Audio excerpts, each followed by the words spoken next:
Hai, nama saya Adrian Erik. Jadi pada hari ini saya akan buat untuk pengenalan ini iaitu bab ini akan membincangkan kajian ke atas tajuk saya iaitu kesan domino ke atas Fakafest tahun 2022. Untuk latar belakang kajian, Abbas dan Abraham juga telah menurut beliau pada tahun mereka berdua pada tahun 2021.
Untuk limitasi kajian saya ini terdiri daripada lingkungan para anggota yang menjadi ahli jawatan kuasa untuk Fakafest 2022 ini. Kerana mengapa mereka mempunyai data kerana mereka mempunyai data yang dapat saya perolehi secara mudah mengikut lingkungan mereka, kerana mereka yang mempunyai pengalaman untuk acara Fakafest tahun 2022 dan kesan-kesan domino yang menimpa mereka. Untuk permasalahan kajian pula, bagi saya permasalahan kajian yang berlaku kepada saya iaitu kekurangan sumber rujukan. Itu yang pertama, sumber rujukan daripada internet atau buku-buku ilmiah juga. Saya kekurangan untuk mencari sumber-sumber tersebut. Maka saya hanya banyak bergantung harap daripada ahli-ahli mereka, pengalaman mereka. Dari situlah saya dapat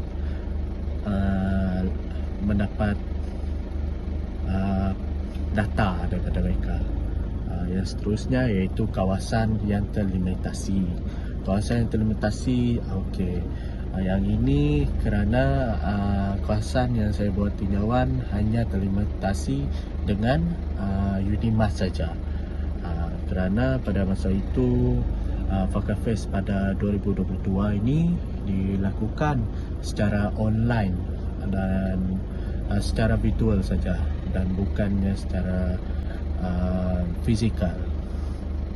Untuk persoalan kajian yang pertama iaitu mengapakah wujudnya konflik antara organisasi di Fakafest tahun 2022. Yang kedua persoalannya iaitu apakah kesan domino pada Fakafest 2022. Itu yang saya cuba mengkaji daripada persoalan yang tersebut. Yang seterusnya iaitu objektif kajian.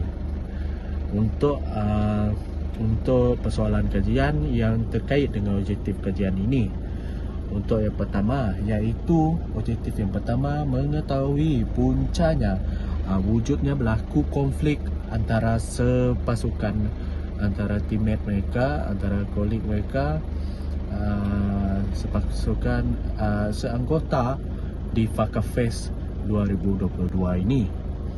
Nah, yang kedua, untuk mengenal pasti kesan domino ke atas Fakafest tahun 2022.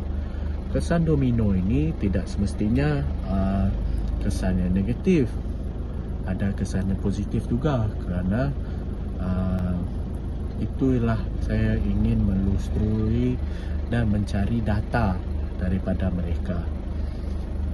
Untuk kepentingan kajian pula, iaitu yang pertama, membantu organisasi lain untuk menghindari kesan domino dalam sebuah organisasi, kan? Yang kedua, iaitu mencegah kesan domino agar Fakafest yang akan datang dapat mencapai objektifnya. Dan yang ketiga, iaitu menunjukkan cara-cara yang berkesan untuk menangani kesan domino dalam sebuah organisasi. Daripada ketiga-tiga tersebut, semua ini berkepentingan kepada, bukan saja kepada Fakafest, namun kepada organisasi yang di luar juga. Untuk metodologi kajian, untuk metodologi kajian ini, metodologi kajian iaitu medium yang saya gunakan untuk mendapatkan data-data atau bahan rujukan, iaitu terbahagi kepada dua, iaitu yang pertama secara kualitatif, yang kedua secara kuantitatif. Perbezaannya pula, kualitatif ini melalui bahan-bahan rujukan seperti buku, bahan buku ilmiah, internet, dan kuantitatif ni pula berdasarkan pengalaman oleh seseorang. Untuk lokasi kajian ini dilakukan secara virtual dan juga di bilik management. Contohnya ada beberapa acara yang dilakukan secara virtual sahaja melalui beberapa aplikasi dan seperti Webex, Google Form, dan di bilik art management pula iaitu orang teknikal yang melakukan kerja-kerja di sana. Nah, untuk kesimpulannya, pada bab ini telah menerangkan seluruh isi yang diperlukan, contohnya daripada latar belakang, lokasi kajian, latar belakang, limitasi kajian, permasalahan kajian,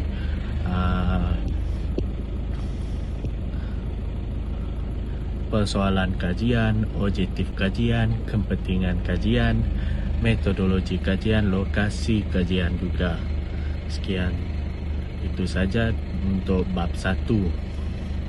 Nah, untuk bab 2 pula, iaitu kajian literatur atau ulasan literatur, atau lebih dikenali sebagai literature review.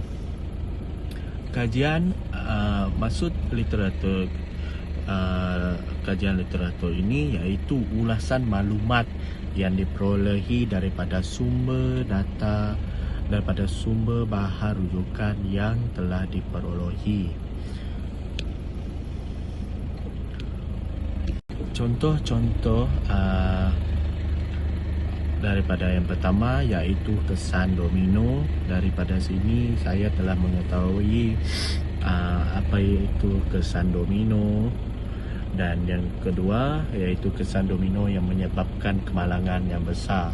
Daripada kesan domino ini, bagaimana cara menyebabkan kemalangan yang besar daripada sedikit, daripada kemalangan yang sikit sehingga kemalangan yang besar. Teori domino iaitu yang ketiga. Daripada sini saya dapat mengetahui bagaimana kesan domino ini dapat tercetus melalui teori-teori yang telah diungkapkan. Untuk yang keempat iaitu teori kemalangan kesan domino. Kemalangan yang disebabkan oleh kesan domino ini merupakan kemalangan yang dianggap remeh, namun kesannya yang terlalu besar. Yang kelima iaitu kesan domino dari kerajaan. Nah, daripada akhbar secara online saya dapat baca bahawa kesan domino yang berlaku daripada kerajaan yang menyebabkan kemalangan, yang menyebabkan kesan kepada pihak rakyat juga, dan juga acara-acara yang berlaku. Okey, yang seterusnya, masalah yang sering dihadapi oleh sebuah organisasi. Nah, masalah-masalah yang sering disebabkan yang dihadapi oleh sebuah organisasi ini berpunca daripada orang bawahan atau orang atasan yang sering berlaku dalam sebuah organisasi, menyebabkan organisasi tersebut tidak mencapai objektif organisasi tersebut. Nah, yang ketujuh iaitu pengurusan acara di Malaysia. Dan pada sini saya dapat lihat bagaimana syarikat pengurusan acara di Malaysia menguruskan acara melalui pelbagai medium. Seterusnya, yang ke-8 iaitu penyelesaian konflik dalam sebuah organisasi. Nah, ini sangat penting kerana penyelesaian konflik ini dapat mengelakkan kesan domino menjadi parah dan menyebabkan organisasi tersebut mengalami kejatuhan atau kegagalan. Yang ke-9 iaitu 5 cara dalam penyelesaian masalah dalam organisasi. Ya, dalam kelima-lima cara ini kita dapat ambil contoh yang sesuai untuk menyelesaikan masalah dalam sebuah organisasi ini. Yang ke-10 iaitu cara pengurus menguruskan konflik pekerja. Nah, daripada sini kita dapat lihat bahawa pekerja bawahan tidak semestinya mempunyai konflik dengan pekerja atasan, namun pekerja bawahan juga terdapat konflik bersama-sama dengan pekerja bawahan yang lain. Maka dari sini pengurus akan menguruskan konflik antara pekerja tersebut agar kemalangan tidak akan terjadi lebih besar. Okey. Yang ke-11 iaitu syarikat yang prihatin terhadap pekerja. Syarikat yang prihatin terhadap pekerja akan menyebabkan pekerja lebih peka dan lebih bersungguh-sungguh untuk memajukan syarikat tersebut kerana mereka menerima layanan yang baik. Nah, dari sini kesan dominonya pula akan menjadi positif dan mencapai target yang seterusnya. Yang ke-12 iaitu pengurusan acara. Nah, dalam pengurusan acara ini saya dapat lihat bagaimana definisi seorang pengurusan acara menguruskan acara-acara dan untuk menghindari kesan domino yang akan berlaku terhadap organisasi mereka. Untuk 13, peraturan dalam pengurusan acara. Dalam peraturan dalam pengurusan acara ini, dari sini dari sini kita dapat lihat bahawa peraturan juga di-apply dalam menguruskan acara agar acara tersebut berjalan dengan lancar. Untuk yang ke-14, sumber konflik dan peranan latihan dalam organisasi. Peranan latihan untuk organisasi ini dapat menangkis atau menghalang sumber konflik berlaku. Daripada sini, sumber konflik ini kalau di dalam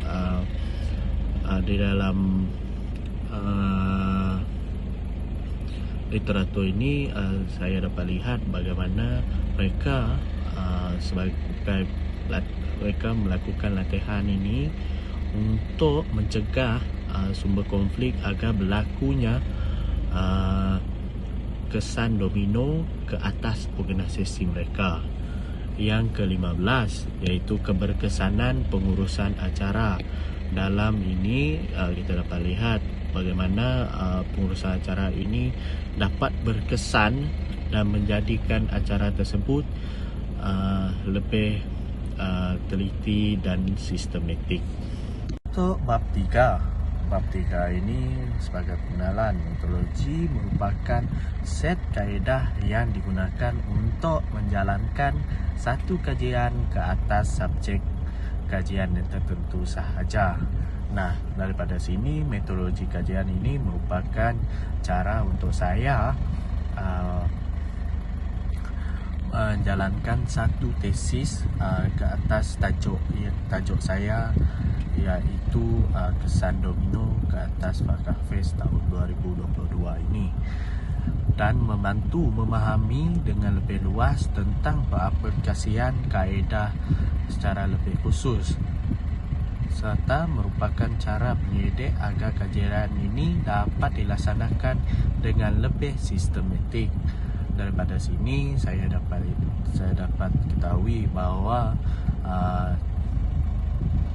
sistematik iaitu lebih teratur dan akan menjadikan kajian ini lebih mudah untuk saya aplikasikan. Untuk metodologi kajian, kaedah yang saya gunakan iaitu kaedah campuran, iaitu daripada kaedah kualitatif dan kuantitatif. Nah, penyidik sering menggunakan kaedah gabungan atau mixed method ini kerana lebih memudahkan mereka untuk mencapai objektif yang mereka cari. Untuk kaedah pengumpulan data pula, proses dalam mengumpul dan mengukur maklumat berdasarkan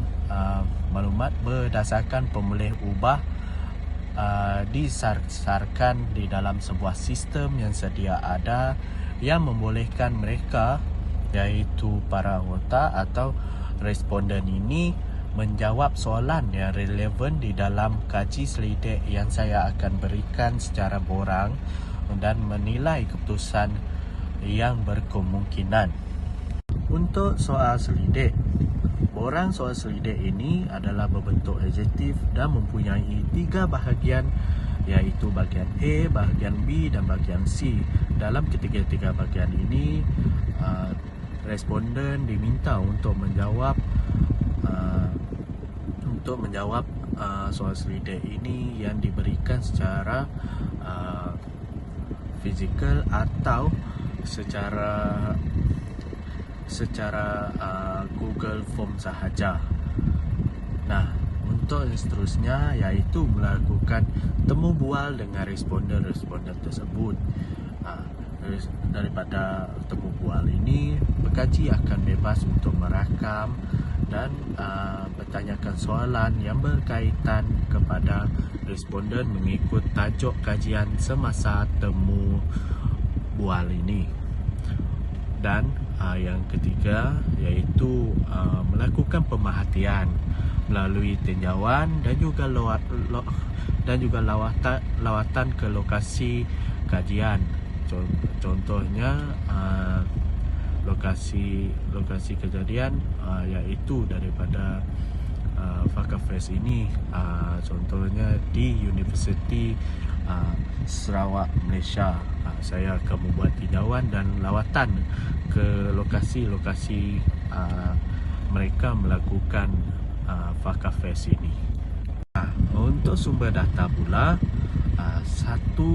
sumber data merupakan satu set data yang telah dikumpulkan untuk merangkumi ribuan pemerhatian. Daripada set-set soalan tersebut, sumber data ini dapat dikumpulkan untuk memudahkan pemerhatian daripada pengkaji tersebut. Contoh data, contoh sumber data iaitu pengkaji akan menggunakan sumber Premier, iaitu data kajian yang didapati secara langsung daripada sumber asal atau kejadian asal tersebut. Data kajian ini digunakan daripada sumber-sumber yang dapat diperolehi oleh pengkaji tersebut. Sumber sekunder, untuk sumber sekunder ini sumber data daripada kajian yang diperolehi melalui media perantaraan, iaitu melalui individu lain atau secara tidak langsung di dalam dibentukkan buku pula secara artikel, jurnal dan bahan-bahan yang lain. Contohnya internet juga, jurnal daripada internet juga merupakan sumber data yang kita mudah untuk perolehi. Untuk instrumen kajian ini merupakan cara untuk saya melakukan kajian ini, iaitu untuk mengumpul, mengkaji data yang berkaitan dengan kajian. Nah, yang pertama saya menggunakan rakaman video dan gambar-gambar lokasi tersebut, iaitu saya akan merakam video semasa sesi temu bual dengan responden tersebut dan mengumpulkan gambar tersebut semasa melakukan pemerhatian ini. Untuk borang selidik, iaitu merupakan salah satu keutamaan dalam instrumen. Maka dengan ini borang soal selidik ini seharusnya diisi dan dijawab oleh kesemua responden tersebut. Saya juga menggunakan instrumen iaitu perisian SPPS, iaitu Statistical Package for Social Science. Untuk instrumen ini kerana memudahkan pengkaji untuk membuatkan pengiraan hasil dari perolehan data yang pengkaji perolehi daripada borang kaji selidik ini, dan seterusnya untuk penganalisisan data yang lebih terperinci untuk kajian data yang tepat dan digunakan sebagai kesimpulan untuk bab 4 nanti. Dan teori dan rangka kajian. Pengkaji akan menggunakan SWOT analysis, iaitu merupakan teori yang digunakan oleh pengkaji untuk mendapatkan kepastian data. Menurut Freddy,